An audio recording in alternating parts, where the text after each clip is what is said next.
Hello, my name is Rasgado. I'm a student in the Business Innovation Project class, group 301, and this is my final evidence called integration. In here, we're giving a couple of scenarios, and me as a project manager, I will have to answer the situations that are put in the evidence. Scenario 1. In a meeting with your project team, the WBS and work assignments are being planned, but there is a lot of disagreement and confusion about what work is actually going to be included in this project. For example, prototypes, testing, employees training, and documentation. Some people thought these things should be part of the project, while others thought, since the customer didn't specifically ask for it, that it should not be included. Also, in the WBS creation meeting, the team has some new creative ideas for the project that would add some work but would also be very valuable. The schedule and budget are clearly specified. As project manager and seeing the situation with your team, answer the following. So as for the situation, what do I believe is the reason for this? Well, for starters, there's a big disagreement in which things do have to go with the customer and things that don't.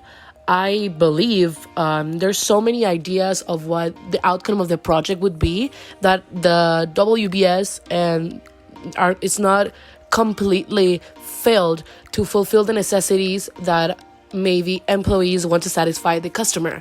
But also, a problem there is that we have a strict budget. So I believe the amount of creative ideas for the project and the way employees try to fulfill the necessities of the customer, it's what's really the reason of the situation. So as mentioned before, the actions I would take for the situations are very simple. I believe I would just do like a group meeting and go over again the budget of the project, the necessities, and all together come to a conclusion and try to satisfy the employees and the customer at the same time without having to edit our budget or our schedule, since it's kind of tight, as I've read. So if the WBS is not correct, the project will be affected in many ways. For example, we would not know what are the key deliverables that we have to do in each step for the project to have a good outcome.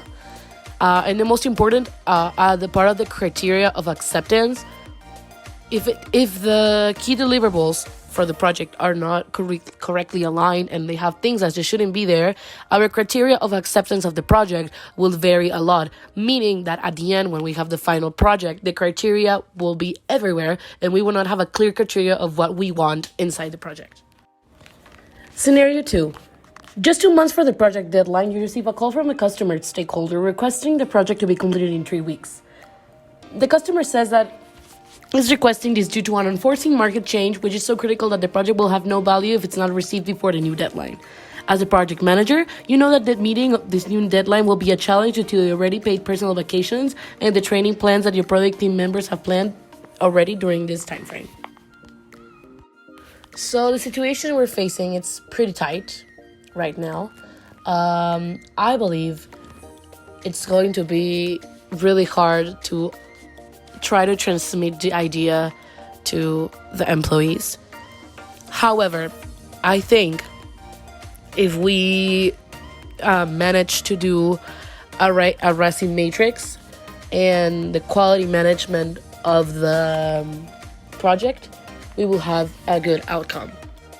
As mentioned before, the resin matrix will help us know which employees or heads of different sections of the project would have to do with the tasks we're doing.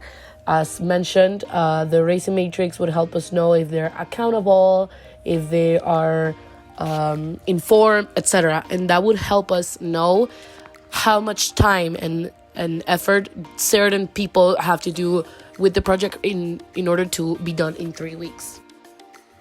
Also, in the quality management plan, we have the stages of the process, the inspection point, and the responsible for the inspection. So that would help us know, divide tasks and make the project outcome better.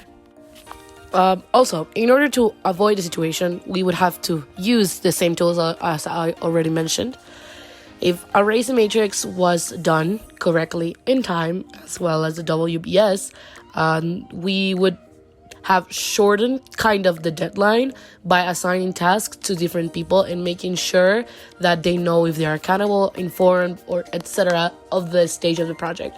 Usually well, it could be like the project can be done in the timeline that they're asking us because we didn't align the employees and personnel into the assignments that they have to do.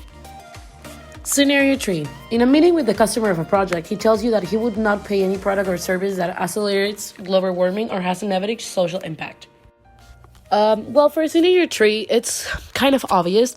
We're going into a society and a way that is changing the world and the environment.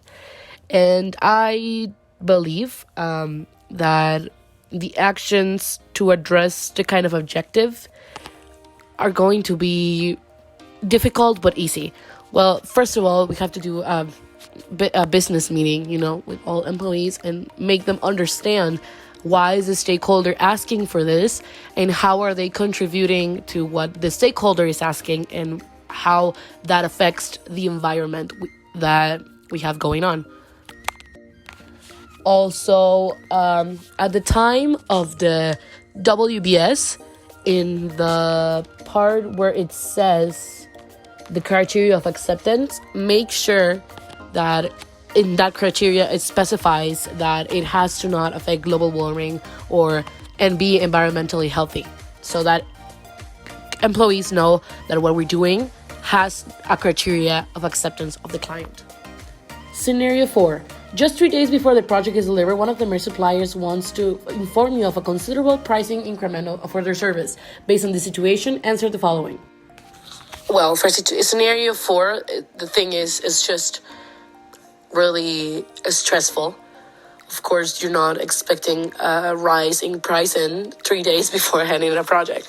So the actions I would take to avoid a negative impact on the markup of the project, well, of course, it will be to inform the employees of this thing and try to make a new budget for the money we're spending on the project, and the money needs to be paid to suppliers, stakeholders, and employees.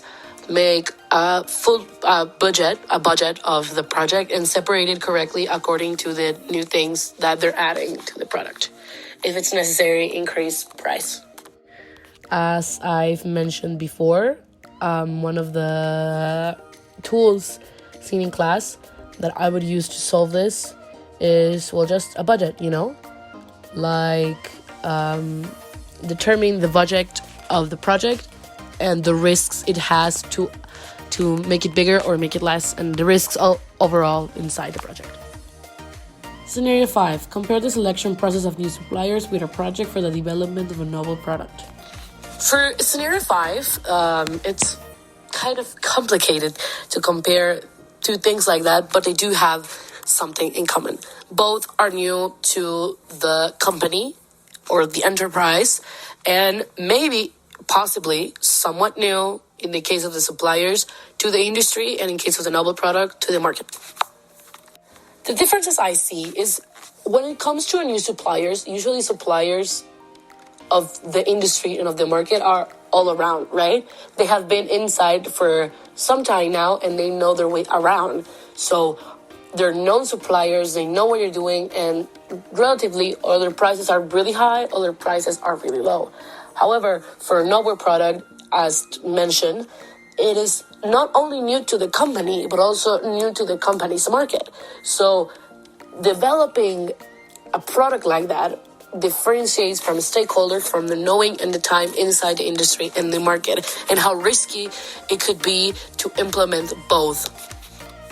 The risk of to the pricing, to investing and losing, and I believe a cash flow and projected scenario would help to know if what we're doing is correct. I believe the difference exists, as I mentioned, just because of the difference of the situation, right? The selection of a new supplier, it is time to time, and we have to come in time with the price, but at least you know what supplier you want. You know what you want from a supplier. When it comes to a novel product, you don't know what you're expecting. So it's just being at the expectance of something new instead of being at the expectance of something you already know, but maybe changing the price. And that was it for my analysis of the different situations presented here. I hope you like my evidence and my thought as a project manager, and thank you so much.